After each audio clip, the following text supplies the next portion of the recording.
Beautiful. Now, Rob, right now, is it possible to be productive amidst life chaos? Yes. And the first part of that to understand is that most people resist chaos, especially like, oh my goodness, everything's going great. And all of a sudden the life comes and smacks you upside the head. And you're like, why did that happen? Things were going great. And what they don't know is that because they resist chaos, that's why they get more of it. But if you understand that chaos is actually natural, and if you embrace it, you can actually volunteer for chaos in small ways. So that, as an example, have you ever noticed that life is always trying to give you lessons? And if you don't listen to the lesson, what does life do? It gives you the lesson again with a little more intensity. True? And so most people, because they're risky, they keep getting the lesson and it comes harder and harder and harder until they can't ignore it anymore. So when talk about, I share with people my 4 phases of life. One of the phases I call them unclutter. It's another name for chaos, because the way you volunteer when you're in the chaos phase, this is the time to destroy something in your life. You actually destroy something that's not working.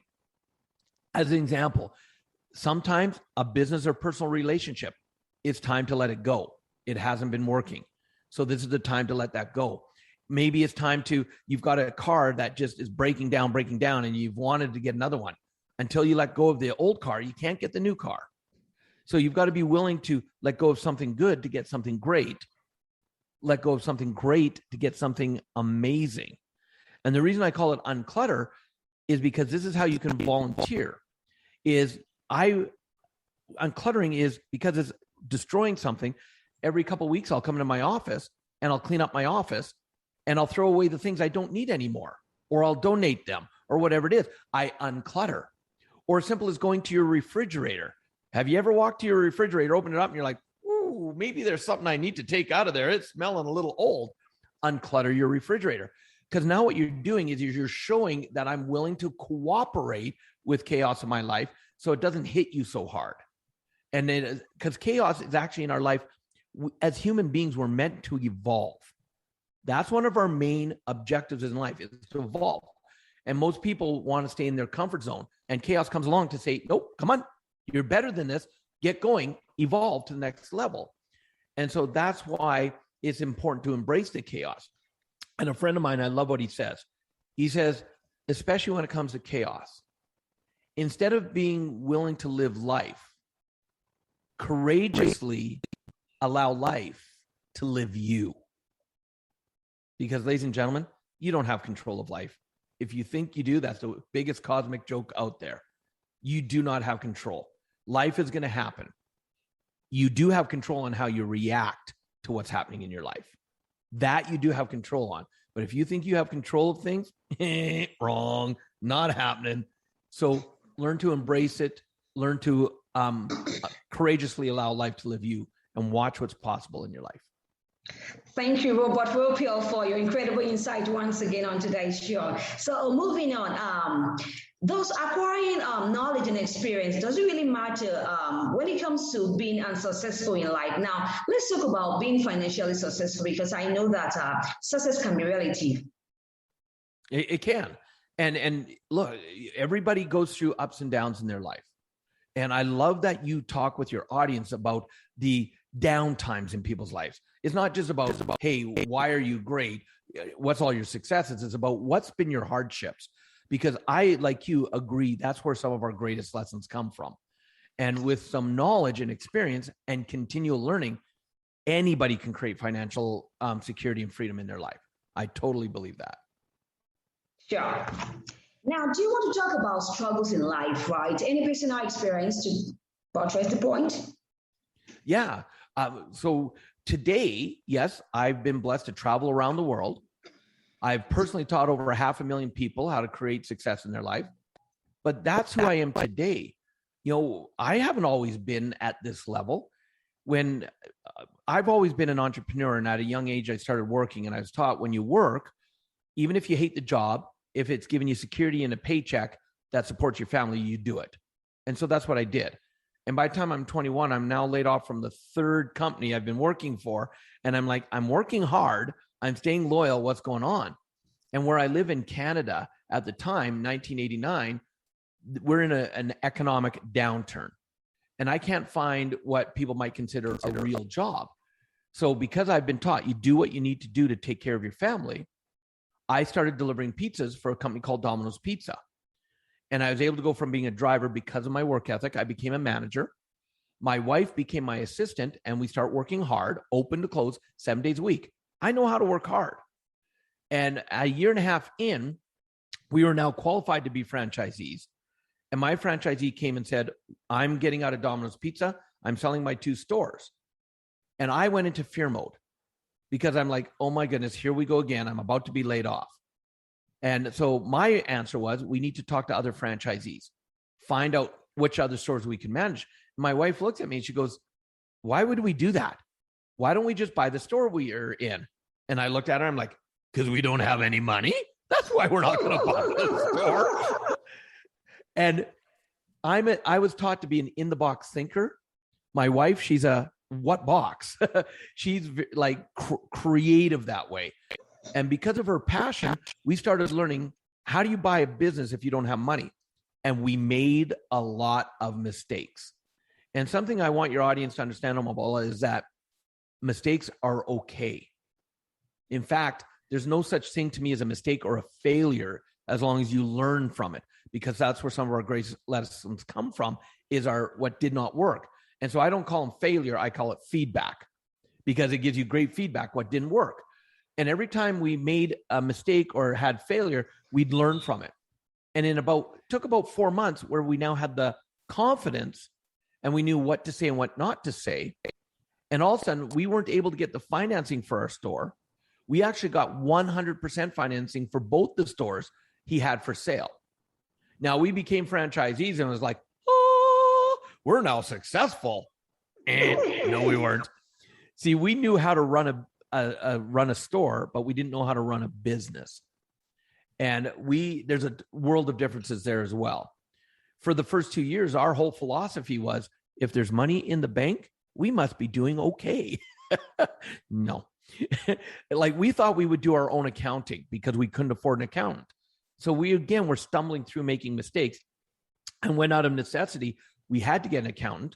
We got things figured out, and they looked at it and they looked at my wife and I went, how have the two of you made it these last 2 years? There's no way you should have been able to survive with how little money was coming in. But see, we didn't know what we didn't know, and we were too tenacious to quit. Success takes tenacity. And when we started figuring things out, we started doing better financially. But we did something, Omobola.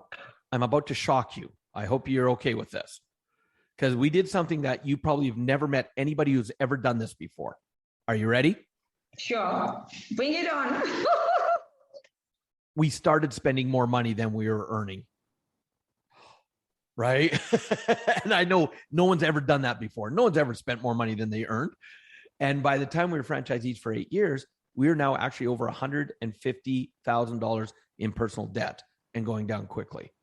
And that's when we were introduced to personal development. And we went into a 3-day training where we learned why we were spending money the way we were, how subconsciously, unconsciously we were doing it. So what created the debt? But second, we learned to take ownership. Quit blaming other people for our situation. We took ownership of it. Because if someone lost my money in an investment, I blamed them. But I'm the one that gave them the money. I'm the one that didn't do my due diligence. So we had to start taking ownership. And then we learned, if we wanted to have success, here's some things we had to do. And in North America, I know the statistic here. I don't know it for other parts of the world, but I'm going to say it's pretty close because I've trained around the world. But in North America, only 3% of people will actually use the knowledge that they've been given. Only 3%. And I probably wouldn't have either when we left that weekend if my wife and I weren't so stressed out financially. We knew we had to make a change. And because of that, we actually started implementing what we had just learned. And we were actually able to go from being over $150,000 in debt to actually being retired, completely financially free 9 months later at the age of 32. Oh, Awesome. Yeah. That's inspiring. So whatever you're going through, know that you can get through it. Sure. Keep learning, keep educating, and keep taking one step after another. Awesome. That was very brilliant of you, Robert Riopel. Now, do you have any projects in the pipeline? Yeah, I'm currently writing my second book right now, which is called The Authority Key, and looking to release it at the beginning of 2022. Excited about that because it's not just, there's a lot of people, and if you've ever noticed, someone can have the same amount of knowledge or experience as you or even less, but yet they make more money. And the question is, why is that? Well, they're seen as an authority where maybe you're not. And so there's a lot of information out there about how to become an authority. Things like write a book or host a podcast. These all elevate you as who you are as authority in people's eyes, social proof. But what I want to really do is in my book, I take a deep dive into who are you as the person? Who are you? What is it inside of you that's either elevating your success or sabotaging it? Why do you make the decisions the way you do? Why do you have times where you do really well and other times where you struggle? And so I really work deep on who the person is so that as you become an authority and get more success, you can actually keep it. And actually, because making money is one thing, keeping it totally different. Awesome. Now you're talking about sources, in our discussion, right? You wrote a book about Success Left a Clue. Can you tell my audience a bit about it? Yeah, in this book, Success Left a Clue, it is 6 life-changing habits that I go through with people. And I kept it, I could have made it a really difficult 1,000-page book and give you all the science, all the, why it works, how it works, why you should do it. People would read the first 5 pages, get bored and quit. So I made it a very, very easy read. And the reason I'm telling people that is because I don't want them to let the simplicity fool them. These 6 steps, if you actually do them, will change your life. And the 6 steps, step number 1 is to dream big. Now, notice I didn't say dream. I said dream big. See, most people, when they're a child, anything's possible. They have these big dreams of what they want to be, who they want, what they want to do, where they want to go. But then as we grow older, society tells us to be realistic, and our dreams get smaller and smaller and smaller. And so it's about all how to dream big again and why that's important. Second step, find a mentor or someone to model. Because I don't care who you are, chances are whatever you want to do, someone's already accomplished it before.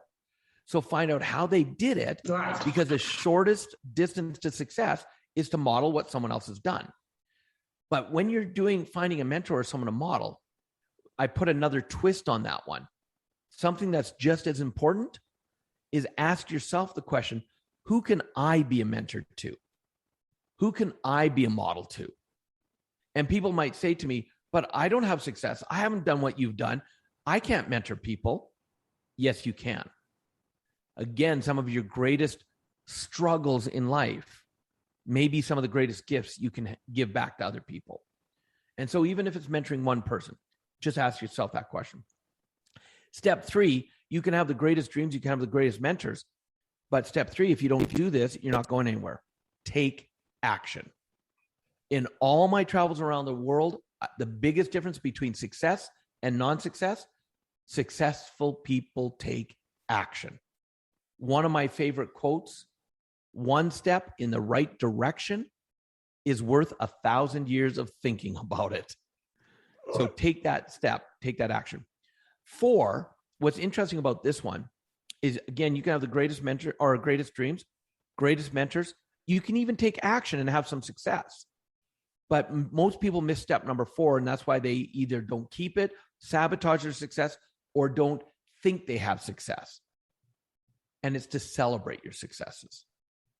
Every day I wake up, what I do is my success journal.